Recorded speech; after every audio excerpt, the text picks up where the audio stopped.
I asked ChatGPT a simple question. What is the biggest, most important thing I can do for myself this year? Something that can change my life? Increase profit and create visibility. And the answer surprised me. Answer was branding. Branding gives you revenue, branding gives you followers, and branding gives you influence. The power of branding. Welcome to the Brand Academy, a place where anyone with value, skill, or ambition can learn how to be seen, heard, and remembered. I asked ChatGPT a simple question. What is the biggest, most important thing I can do for myself this year? Something that can change my life? Increase profit and create visibility. And the answer surprised me. The answer was not more money. It was not more connections. It was not more also. The answer was branding. Now let me bust your head for a moment.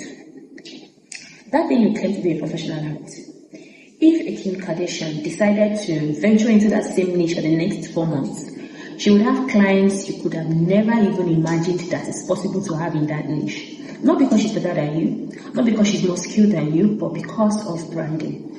That is the power of perception. That is the power of positioning. That is the power of being known before you speak. In the words of Areva, she's the author of Make It Rain, one of the most powerful books I've read on branding. She said branding gives you 3 things. Branding gives you revenue, branding gives you followers, and branding gives you influence. And if I can add a 4th thing, I would say branding also gives you impact. Because what is influence if it doesn't change anything? Now before we go any further, let's be very clear.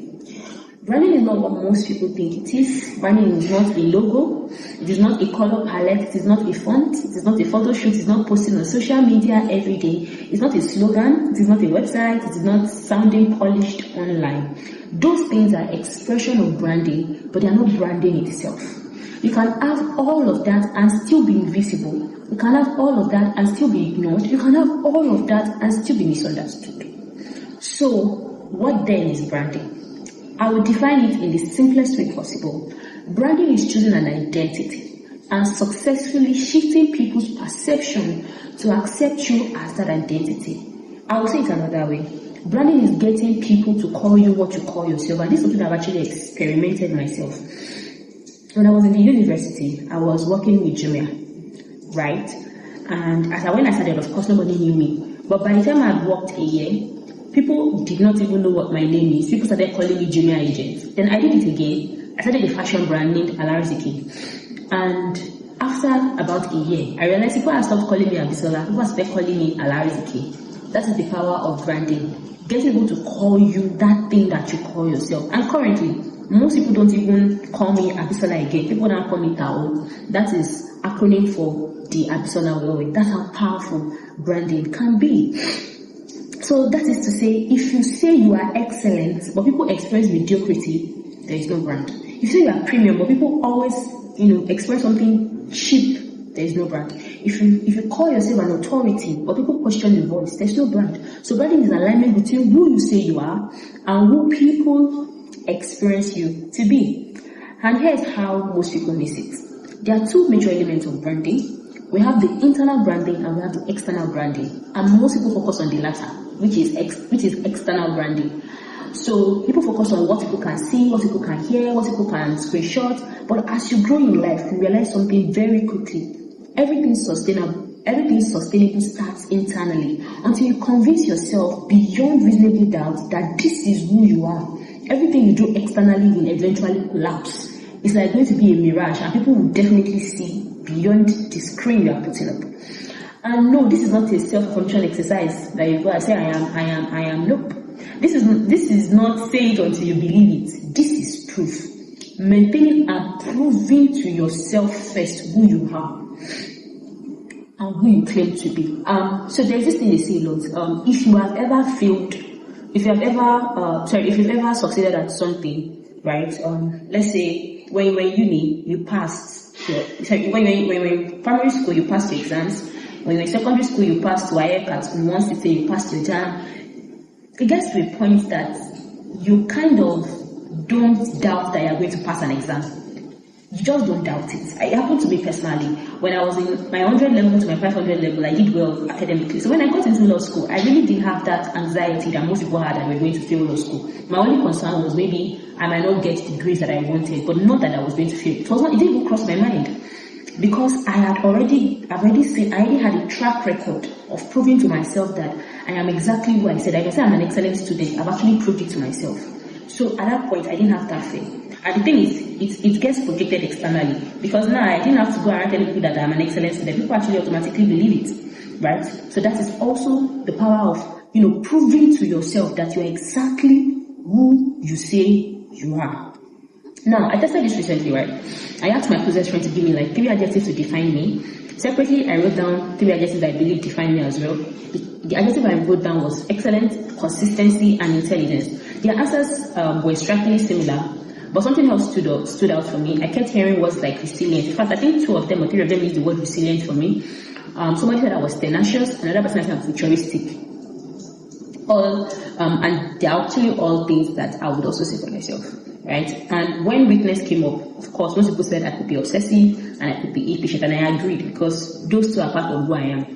And that alignment taught me something important, that my internal identity and my external perception were not in conflict, and that is branding. So I also did an exercise where I asked people, and people that like see my WhatsApp updates, I told them to tell me, when they hear my name, what comes to mind. And there was somebody that captured it very well. I have some of those answers in like a Google link. I'll see if I could add it just below this video. And she had said that when she hears me, she doesn't even think about maybe, she's a lawyer. She wasn't thinking about that. She was seeing an identity, someone that could be tenacious, someone that if she puts her mind to this, she gets it done, and things like that. And I was like, that's the power of branding, right? Now, you must first prove to yourself that you are who you say you are before you ask the world to believe in you. That is the first half of branding. Now, over the course of this year, I'm going to walk you through this in details. I'm going to give you the 6 elements of internal branding, and also the 6 elements of external branding.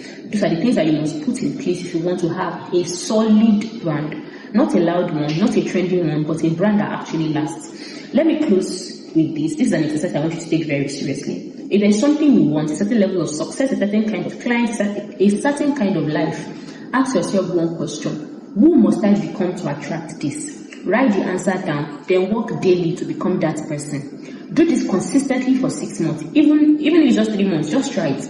You will attract what you want. Then go a step further.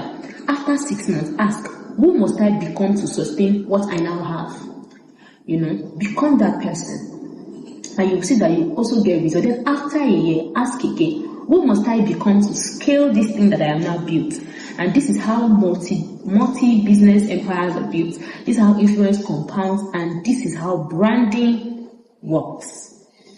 And this is all of the things that I'm going to be discussing with you guys on this YouTube page.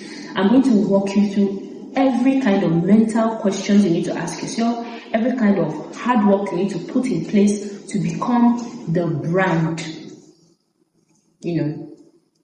that brand. And that is exactly why I also created the Brand Limited. It's a company, that works people from idea, takes them from concept to market. That's the central idea of the brand. The brand takes your hand and walks you through step by step everything that you need to become the ultimate brand.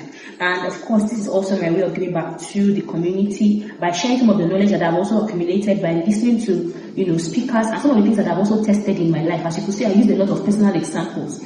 And the funny thing was, when I started this whole branding journey, I didn't even know that what I was doing was branding. I was just experimenting. I'm like, so I can get people to think of me this way.